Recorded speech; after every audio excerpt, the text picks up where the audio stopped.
মহারাজ মহারাজ মহারাজ, আজ আবার জঙ্গলে চুরি হয়েছে। এসবই ওই গাধাটার কারণে হয়েছে। ও যদি না ঘুমাতো তবে আজ সবকিছু ওখানেই থাকতো, একদম সহি সালামত। কি বলছো নান্নু? এমনটা হতেই পারে না। এর আগে এই জঙ্গলে কোনোদিন চুরি হয়নি। যদি এবার হয়ে থাকে তবে ওই গাধার কারণেই হয়েছে। চলো, আমাকে ওর কাছে নিয়ে চলো। চলুন মহারাজ।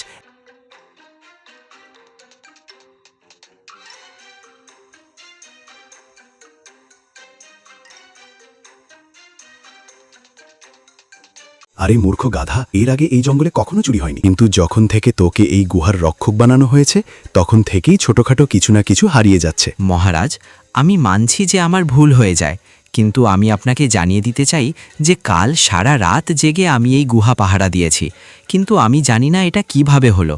নিশ্চয়ই এখানে কোনো জাদুকরী শক্তি আছে। কিরে গাধা, তোকে একটা দায়িত্ব দেওয়া হয়েছিল, তুই সেটা মন দিয়ে করিসনি কেন?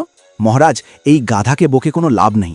এখন আমাদের আসল সত্যিটা জানতে হবে, আর তার জন্য আমার চেয়ে বড় গোয়েন্দা আর কেউ নেই। তাই আজ রাতে এই গুহা আমি পাহারা দেব। ঠিক আছে নান্নু, এবার যদি তোমার কাউকে সন্দেহ হয় তবে আমাকে এসে জানিও। ঠিক আছে মালিক, আপনি যেমন বলবেন তেমনই হবে। এতটুকু বলে সিংহ সেখান থেকে চলে গেল। কিরে নান্নু, তুই নিজেকে খুব চালাক ভাবিস? তোর কি মনে হয় আমি কি সারা রাত জাগিনি? আমি সারা রাত জেগে এই গুহা পাহারা দিয়েছি। জানি না কোন ফাঁকে চুরি হয়ে গেল। গাধা, আমাকে শুধু এইটুকু বল যে কি কি চুরি হয়েছে। চিকু ভাই, 1 বস্তা গম আর কয়েক টুকরো মাংস। আর চুরিটা এত নিখুঁতভাবে হয়েছে যে আমি কানে কোনো খবরও পাইনি। তুমি টেনশন করো না, নিজের বাড়ি যাও। আজ রাতে আমি পাহারা দেব আর দেখব এই জঙ্গলে এমন কোন চোর আছে যে আমার হাত থেকে বেঁচে যায়। ঠিক আছে নান্নু, তবে আমি যাচ্ছি। কাল সকালে আসব, তারপর দেখব তুমি চোর ধরতে পারলে কিনা। গাধা এই বলে চলে গেল, আর নান্নু ইঁদুর সেখানেই পাহারা দিতে লাগল। ধীরে ধীরে সন্ধ্যা ঘনিয়ে এলো। জঙ্গলে নিস্তব্ধতা নেমে এলো। আজ আমাকে ঘুমালে চলবে না, আজ চোরকে হাতে নাতে ধরতে হবে। সব পশুপাখি নিজ নিজ ঘরে ঘুমিয়ে পড়েছে, কিন্তু নান্নু ইঁদুর জেগে থেকে গুহা পাহারা দিচ্ছে। পাহারা দিতে দিতে চিকু কখন যে ঘুমিয়ে পড়ল সে নিজেও জানতে পারল না। সকাল হতেই সিম্বা খান আর গাধা দুজনেই সেখানে হাজির হল। দেখছেন তো মহারাজ, যারা বড় বড় কথা বলে তারা আসলে কিছুই করতে পারে না। কাল ও অনেক বড় বড় কথা বলেছিল যে সারা রাত জেগে গুহা পাহারা দেবে, আর এখন আপনি নিজেই দেখুন মহারাজ, ও কত আরামে ঘুমাচ্ছে। আরে ওরে মূর্খ ইঁদুর, ওঠ, সকাল হয়ে গেছে। এভাবেই কি তুই গুহা পাহারা দিবি? সিম্বা খানের গর্জনেও নান্নুর ঘুম ভাঙল না, সে ঘুমিয়েই রইল। মহারাজ, এ খুবই অলস ইঁদুর, এত জোরে ডাকও ওর কানে পৌঁছচ্ছে না। ও গুহা পাহারা দেবে কিভাবে? বেশি সাফাই দিস না গাধা, তুইও এই গুহা পাহারা দিয়েছিস, আর তার পরিণাম আমি দেখেছি। এবার ওর পালা। ওরে ইঁদুরের বাচ্চা, ওঠ, না হলে আমার রাগ উঠলে তোর মৃত্যু নিশ্চিত। আরে মহারাজ, আমাকে ক্ষমা করে দিন, আমি কখন ঘুমিয়ে পড়েছি বুঝতেই পারিনি। নিশ্চয়ই এখানে কোনো জাদুকরী শক্তি আছে যা আমাদের সবাইকে অজ্ঞান করে দেয়। চুপ কর, এখন তুইও নিজের ভুল লুকাচ্ছিস। গাধা, তুই এখন ভেতরে যা আর দেখে আয় কি কি চুরি হয়েছে। সিম্বা খানের কথা শুনে গাধা গুহার ভেতরে গেল এবং কিছুক্ষণ পর ফিরে এলো।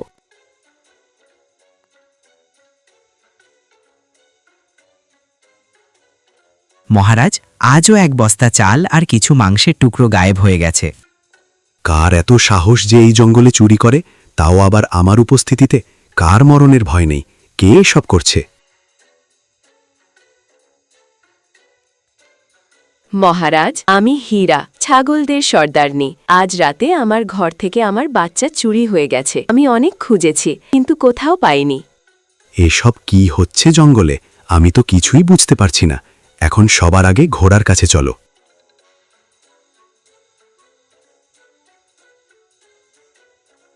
মহারাজ, আপনি হঠাৎ এখানে কিভাবে এলেন?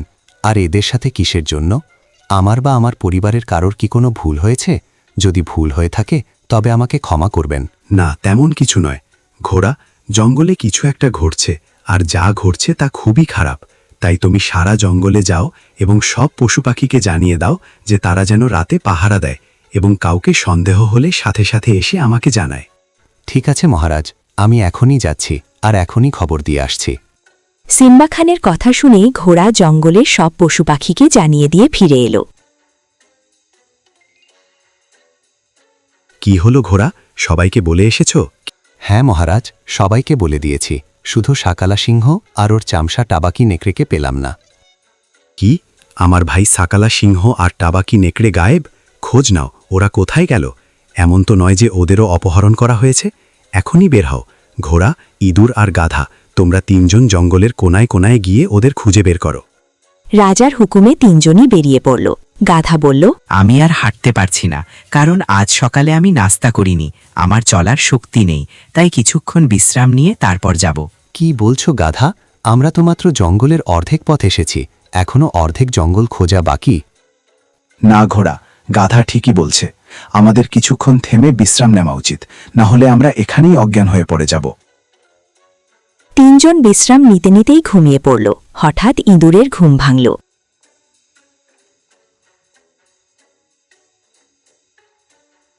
আরে ঘোড়া, জলদি ওঠ। এই গাধাটা কোথায় গেল? এই তো আমাদের সাথেই ছিল, হঠাৎ গায়েব হয়ে গেল কিভাবে? কি বলছো? গাধা গেল কোথায়? এখন তো এক নতুন বিপদ দেখা দিল। এখন সিম্বা খানকে কি জবাব দেব? আসলে আমাদের সবার সাথে হচ্ছেটা কি? যা কিছু হচ্ছে খুবই খারাপ হচ্ছে। এখন জঙ্গলের কি হবে আমরা ভাবতেও পারছি না। তাহলে নান্নু ভাই, এখন কি করি? গাধাকে খুঁজব নাকি আমাদের যাত্রা চালিয়ে যাব? আমরা যদি গাধার পেছনে পড়ে থাকি তবে জঙ্গলের রহস্য বুঝতে পারবো না। যদি আমরা টাবাকি নেকড়ে আর সাকালা কাছে পৌঁছাতে পারি তবেই বুঝতে পারবো জঙ্গলে কি ঘটছে। তাই চলো সামনে এগোই। এই বলে দুজনে পথ চলা শুরু করল এবং চলতে চলতে জঙ্গলের শেষ সীমানায় পৌঁছে গেল। চিকু ভাই, তোমার কি মনে হয় আমরা সাকালা সিংহ আর টাবাকি নেকড়েকে খুঁজে পাবো? ওদের খুঁজতে গিয়ে আমরা আমাদের এক সঙ্গীকে হারিয়ে ফেলেছি। এখন এটাই শেষ সুযোগ। কিন্তু বড়দের মুখে শুনেছি যে এই জঙ্গলের শেষ সীমানা খুবই ভয়ঙ্কর আর রহস্যময়।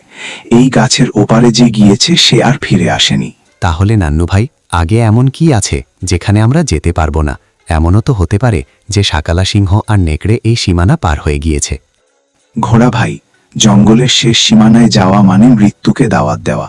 তাই শের খান এখানে আসার জন্য সবাইকে মানা করে রেখেছেন। আর সাকালা আর নেকড়েই বা এখানে কেন আসবে? নান্নু ভাই, চলো না ওই পারে যাই। আমি কোনোদিন যাইনি, ভাবছি গিয়ে দেখি এর ওপাশে কি আছে। এতটুকু ভেবে দুজনে জঙ্গলের শেষ সীমানা পার হয়ে অন্য এক জঙ্গলে ঢুকে পড়ল। হাঁটতে হাঁটতে তাদের খুব তৃষ্ণা পেল। আরে নান্নু ভাই, আমি আর চলতে পারছি না, আমাকে জল খুঁজতে হবে, না হলে তৃষ্ণায় মরে যাব। ইয়ার, তুমি ঘোড়া আর আমি ইঁদুর, অথচ আমার তৃষ্ণা পেল না আর তোমার পেয়ে গেল। চলো, সামনে একটা পুকুর দেখা যাচ্ছে। ওরা পুকুরে গিয়ে জল খেয়ে এক গাছের নিচে দাঁড়াল।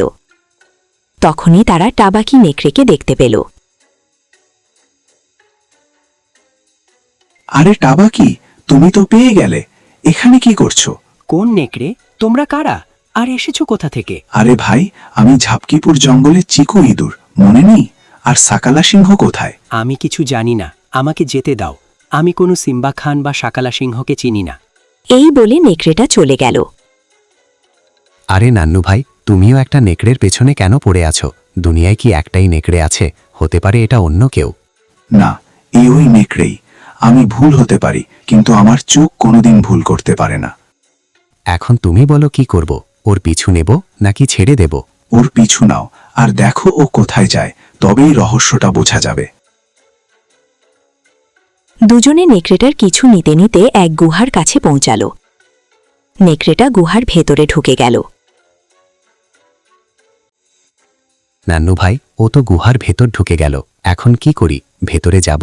দাঁড়াও, এই গুহা সাধারণ কোনো গুহা নয়। আমি এই সম্পর্কে বইয়ে পড়েছি।